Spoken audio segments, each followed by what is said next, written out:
Hmm. So Vincent, how did you get into tea? So I was born and raised in Chengdu, China. So growing up, um, I see lots of people drink tea, but I didn't get into tea until when I came to the US. So when I when I came to the US for high school, my parents gave me some tea in my suitcase, and I started tasting them. Yeah. I think in my first semester there, and then maybe like during studying, I'll drink some tea, and then while brewing, I'll think about what's the best way to brew it, and then I'll search on the internet, and then came across some articles. Then as I read more about tea brewing, I got more curious about it. So I think it was in 2016. So it was 5 years ago. I came back to my hometown and I found a tea master and took lessons with him. And then I think I also watched a documentary called Tea, a Story of a Leaf. And then it's really fascinating to see the tea culture around the world and how tea spread across the world. So it's really like sparked my passion for tea. So after I came to Duke in my freshman year, I started a tea club, and then the journey just continued. Oh, that's amazing. Is that Mhm. documentary available to watch on demand? Yeah, yeah, I think it's on YouTube as well, Oh, and there are English subtitles. nice. Mhm. Do you remember which tea your parents picked it for you? Yeah, yeah, they are Sichuan green tea. So there's jasmine green, which in Chinese we call it 碧潭飘雪. So it's like 碧潭飘雪. It's like Vietnam. snow flying, yeah, like on top of a lake. And Yeah. then there's also 竹叶青. So it's like bamboo leaf green, which is a famous tea from our province. Is that name because it make in bamboo style or it's just name? So they use the buds from the tea, so the shape looks like a bamboo, and the color is really green, so they call it bamboo green. Oh, okay. So it's not like Yep. actually tea is stored in bamboo containers type. No, it's not. Yeah. Lovely. It's Hmm. interesting because I got into tea in the US as well. I study abroad in the US from high school. Like I'm from Oh. South Korea where tea is growing, but I wasn't Mhm. really into tea when I was in South Korea, but then got into tea. Hmm. Yeah. So the reason that I did not like tea that much when I was in China was my parents and grandparents, they all use a glass cup and then put some tea leaves inside and then pour boiling water. Yeah. And once the tea is ready for drinking, it's it's gonna be really bitter. So Yeah. I always associate tea with bitterness. But if you brew it correctly, it wouldn't be that bitter, and you can taste more flavor, more complexity from it. Yeah, true. But do people in your hometown, your grandparents, like that bitterness from green tea? Yeah, I guess maybe they are more heat tolerant, so they drink it when it's still pretty hot, and then they keep adding water so it doesn't get too bitter. Yeah. Because it is a tradition in Chengdu for people to drink. We call it gai wan cha, so it's gai wan we know it's like gai wan tea. So they just put tea leaves directly in a gai wan, and then they drink out of gai wan rather than pouring it into a pitcher and then pouring into tasting cups. What are you up to nowadays? Like what do you do? Because I know you So yeah, created the TPAL, so yeah, I consider you as developer because you developed the app. So yeah. and I know like previous meetups, you said you are on holiday. So nowadays, just taking break. What are you up to? Yeah, kind of. So I just graduated from Duke University like 2 months ago, No. and I'm now kind of just traveling around trying to explore more. and I might visit some tea fields in the summer as I'm currently in China. You know, working on the app, I can do it anywhere at any time. So I'm kind of just like working on it remotely and trying to improve it. But besides that, I think I'm just taking some time as a break, kind of like a gap year, but I'm not sure where my next step is and when I would embark on my next journey. But I'm just trying to explore more in these couple months. Lovely. From the form I read, you got trained for tea. Are you Mhm. so? How does it work? You visit tea master or tea. What is it called? Like tea teacher? Yeah, so I think tea master, like some people have, you know, bad feelings about using the word tea master, but I would So I was say, like a bit yeah, hesitant. yes, a tea teacher, I would say.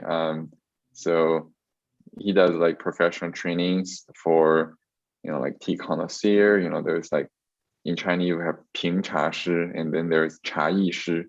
So 评茶师is more like tea sommelier, connoisseur sort of stuff, and then the 茶艺师 is the tea specialist, and the national standard has different levels for each. So I just found this teacher, took lessons with him, and then I ended up taking a test to become, I think what that's they call like a fourth level national tea specialist. It sounds But huge. yeah, but it's not a big deal. I know some Korean people also take the test.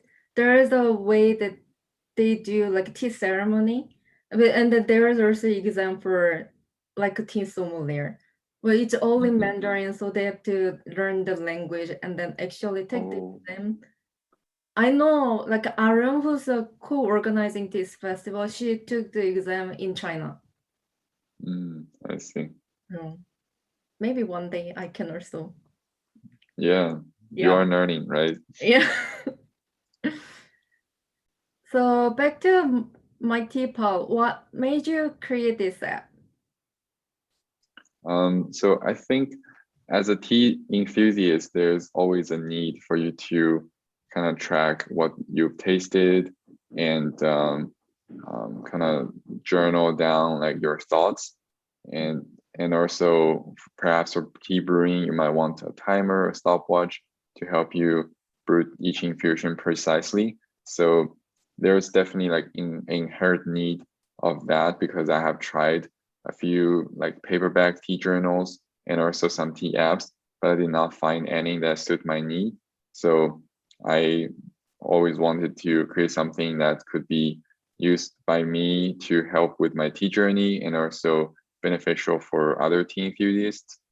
Because I've seen lots of people, you know, sharing like Excel or Airtable templates of, you know, how they're tracking their inventory and taking notes, but it might not be as easy as an app on your phone, which you can take around anywhere and write very easily. But for something like a spreadsheet, you might have to open your laptop to add it. And paperback journal, it might be difficult to search your entries Yeah. and find your previous notes, and you might ended up having multiple of them and you have to carry them around. So I had the idea of making a tea app. Yeah, so that's the main reason. I'm still getting into using the tea app, but I love the idea. I do my tea journaling with blog and then I use Google Doc because Mm-hmm. I have that fear, what if this service discontinued and then like what would happen to my like data?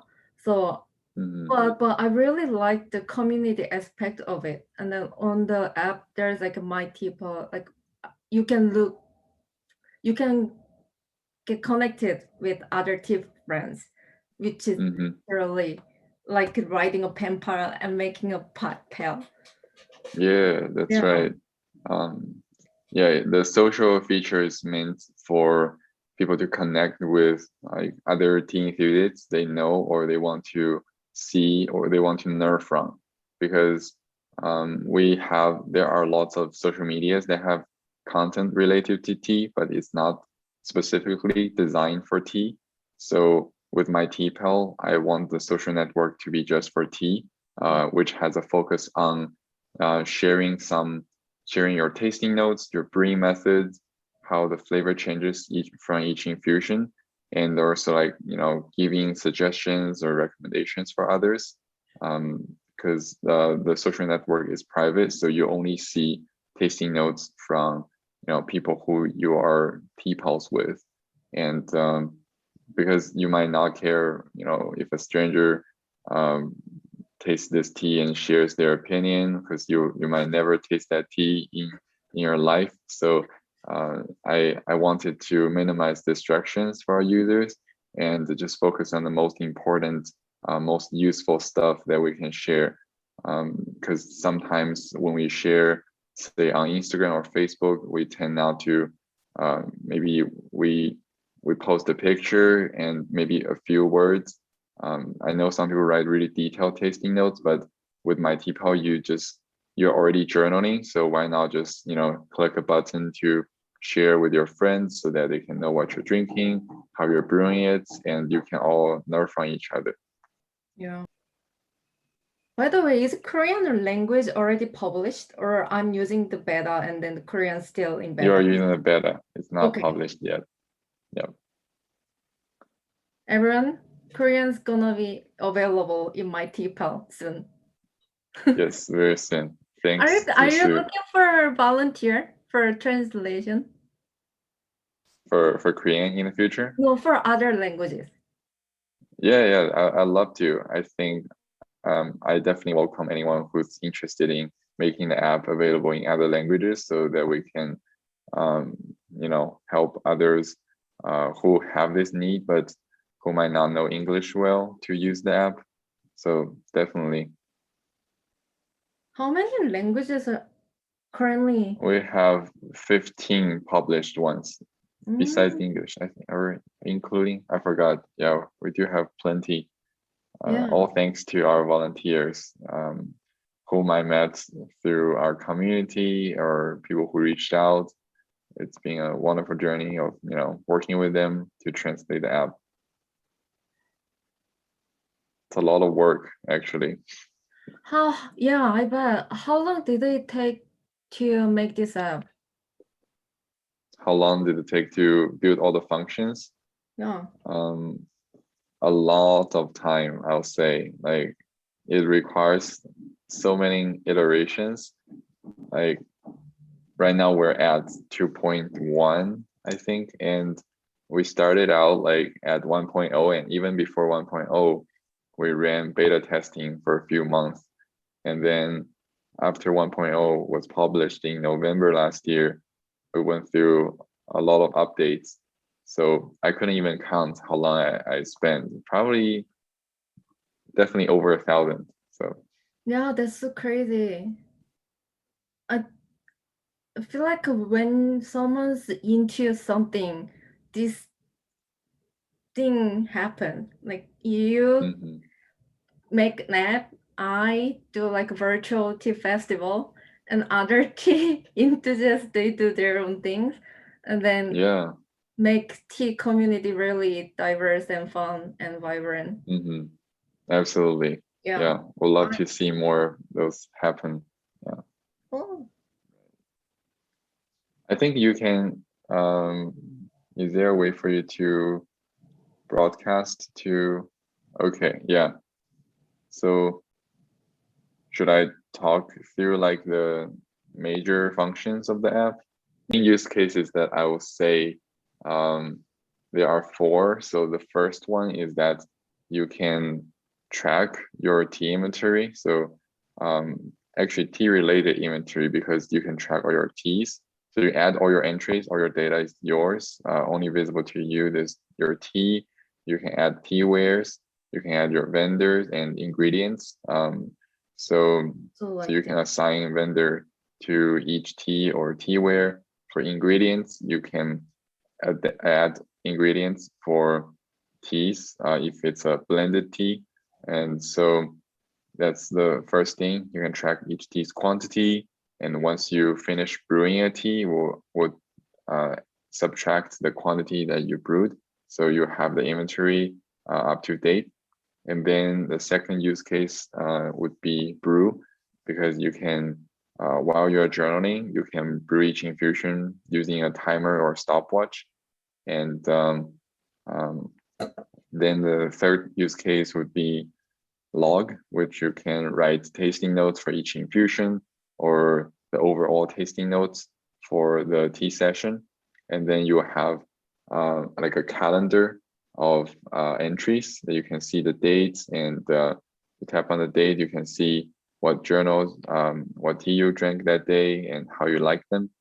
And then the fourth one would be connect, which we already talked about, the social network version, where you can add TPALs and share your tasting notes.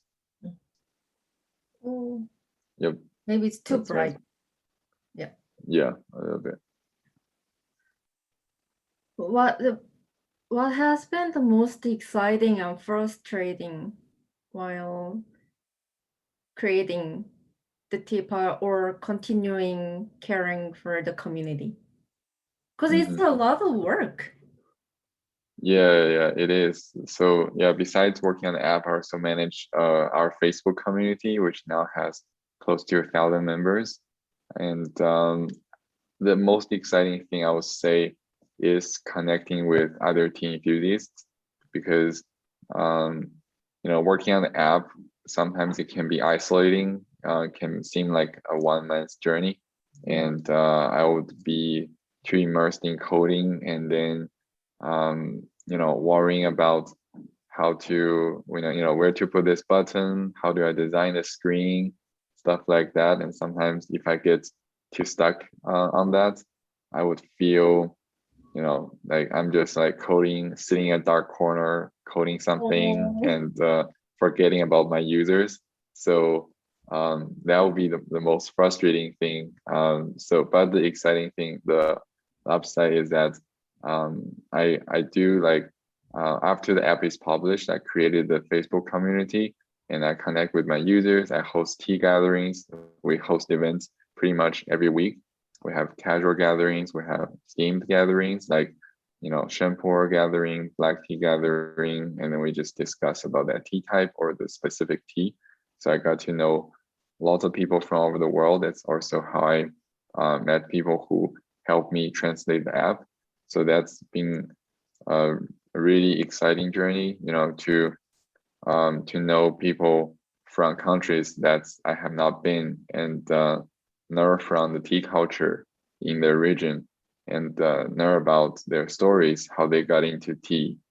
And it's really amazing to see, all the tea enthusiasts gather around from all over the world. So the community has really the community sense of feeling. When I first joined the group, it kind of felt like I was reading like Humans of New York with a story and a picture. Yeah. It Right. felt intimate, and then I felt really connected, although like I haven't or never met the person who was introducing himself. Right. We have a hashtag just dedicated to tea, like introductions. And then I try to encourage everyone when joining our community, introduce themselves. We have a few questions. The first one is like, who are you and where you're from? Second one is like, what's your experience of tea? How did you get into it? And then the third one would be, what tea are you drinking? What tea are you liking recently, or are your favorite teas? So I think by answering these three questions, we can have a sense of, what that person is like. And then if we share some similarities, we can connect with them pretty quickly. Back to the app questions. For anyone interested in creating an app, what would be what was the one thing that you didn't foresee while making app? Like I've heard like some Android does it say like iPhone developer? I heard it like an iOS, yeah. app, putting an app, making an app on iOS like more expensive than Android, and then there's like a different difficulties.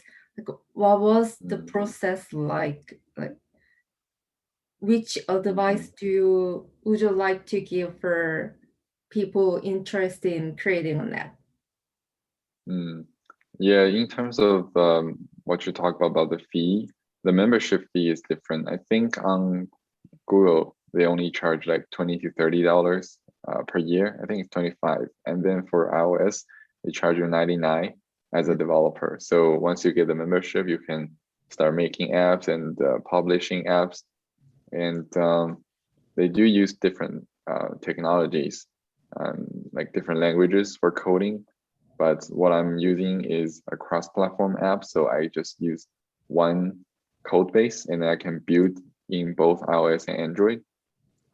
So I think if you want to make a T app, definitely study all the other apps and see what each of them is doing well, what you would like to improve for each of them. How would you combine all the advantages and create something new and innovate in your app? So definitely like study all the other apps and see what you can do and learn the technologies. It's not that difficult to code an app. It's Really? not It feels to complicated. yeah to make something that seem to work well is easy, but to make something work really well, it's really difficult. So yeah, because Yeah, there can be lots of bugs. Think about it true. like yeah, an app is composed of so many conditional statements, and one of them might break. So Yeah. yeah. Before you published the app, like, were you afraid of publishing? Like, was there a moment you kind of felt not really sure whether it's good enough to publish it? Did you have that moment, like doubting yourself, Mm, or like whether you should complete the app? Like, was there a moment that you kind of want to drop it? mm, dropping it. I don't think I ever had that thought, but I did have some, imposter syndrome that I would feel like the app is not good enough or the things that are designed in the app, people might not like it well enough.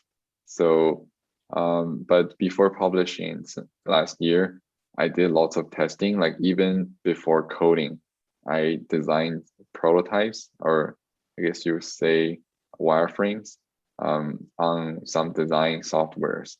And so I would know what each screen would look like and how tapping on something on this screen will lead to the next screen and how the interaction would work.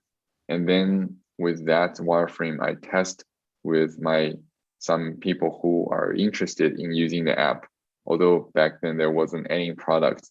So I'll show them, I'll demo it to them, how this app will work, and then ask questions, and then think about how to improve it.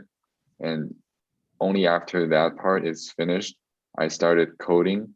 And when I'm coding, I also make lots of changes because I'll realize something that has technical like limitations. So I'll need to make some adjustments. And then what I need to do beta testing before publishing it to the mass market. So I ran beta testing for about 2 months, and initially like posting on social media and getting some people who are interested in the beta, and then inviting a few dozen people to the program and then test it, and then I publish. So by the time I publish the app publicly, it's already um, pretty polished, I would say, although there are always things that you can improve on. We've been constantly testing, testing, testing. Yeah, it's a must. Yeah. For people who didn't know that's how MyTeaPal launched. You should Mm-hmm. write all a thank you note to Vincent and then utilize our MyTeaPal app and then make it communal. Yeah, I hope it's a useful tool for the tea community because when I started thinking about the app, I was still in my junior year of college, and I was running a tea club, and then the pandemic hit, and then I wanted to, contribute to the community with my skill sets Yeah. because I studied computer science and I'm passionate about tea. So I thought perhaps I should just do this and see how far it would take me. So it's also pretty unpredictable for me, like a bit unbelievable for me, like right now looking back, because I wouldn't know I would be on this journey right now. So No, thank you for creating it. If yeah, there is definitely. someone interested in making an app or needs a developer, do you take like freelance work? Like, can they contact you or? Yeah, definitely reach out to me. I'm like I have limited experience with making, like using this framework because as I mentioned, there are lots of different languages in coding, lots of different frameworks. Um, but I only specialize in this one that I'm using, and this one is the only one that I have experience with. So I'd like to offer any advice to any people, anyone who is interested in making an app, and I'll try my best to help. We talked about this one. What's your favorite tea story that you want to share? Okay. I think for me, like um, throughout my tea experience, I would say just like I couldn't really recall any like specific story, but just the experience of running in-person tastings, tea tastings at my university was really fulfilling, and I really miss having in-person tea tastings, which we haven't done for a while. So, like back in college, I would like every Thursdays and Sunday. I remember in my sophomore year, we would like I would go to a room which has lots of Zen stuff, like they have a massage chair, essential oils, and they also have like Tibetan paintings and even like a spring. You can hear the water flowing. It's really nice and calm there. And I would set up like 3 Gongfu tea sets, and then I have trained a few people from my club so that we would sit at each station, serving different teas and talking about that tea to participants who join. So that's really nice, and I really miss having, introducing tea to people who are interested or who might not know about it, Yeah. and just sharing tea with others and building a community. So although now I'm doing it online, I really hope that we can have more in-person tea tastings. So I think that's the favorite part of like tea tasting because I think it's all about the people. So even with MyTeaPal, I'm trying to recreate the community, the offline community on the internet remotely as Yeah. much as we can by hosting all the weekly gatherings. So It's kind of inspirational because sometimes I tend to be cynical and then I enjoy just having a tea myself. And like forgettable people, I have the moments, but when I see and then hear stories, people who really contribute to have that sense of community and then spending tea community, and then I kind of feel motivated to be in it as well. Yeah, definitely. I also enjoy drinking tea in solitude, but drinking tea with a group of people is also fun as you can learn about their stories and exchange ideas. Yeah. For me, when I drink tea with others, I like to like compare and then share like what tastes like, and everyone's bit different. Like, sometimes there Yeah. we have like an agreement, but sometimes like, oh, it's grassy or it's like a fruity, and then it depends on the person's palate.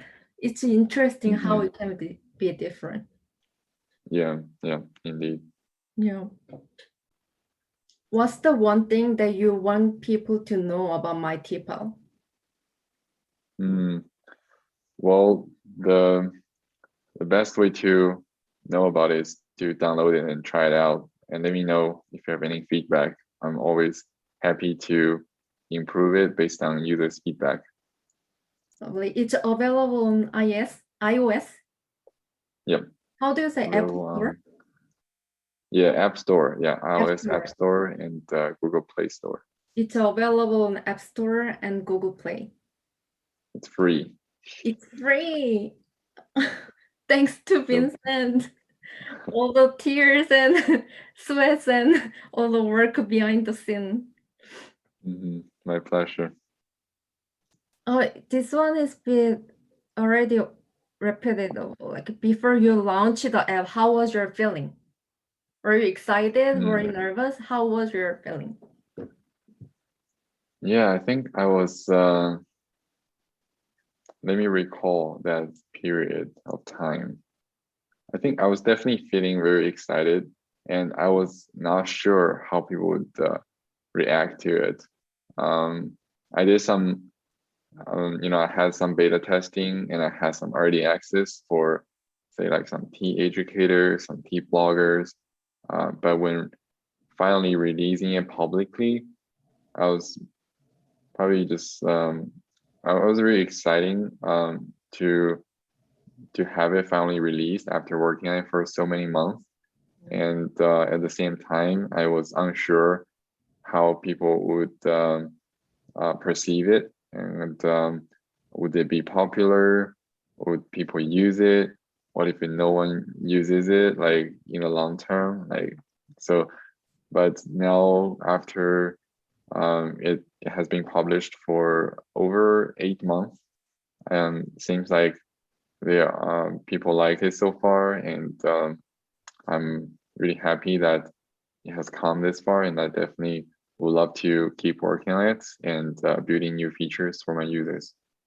Yeah, it's really exciting, and I kind of also looking forward to what's gonna happen with the app because there are so many things that you can do with it. It's kind of up to you.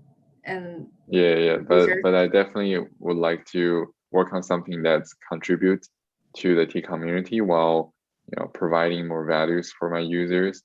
So still in the process of figuring out what to do next. novel. That was all the questions I had for you. Was there something you wanted to share or ask? I don't have any questions so far, so I think I'm good.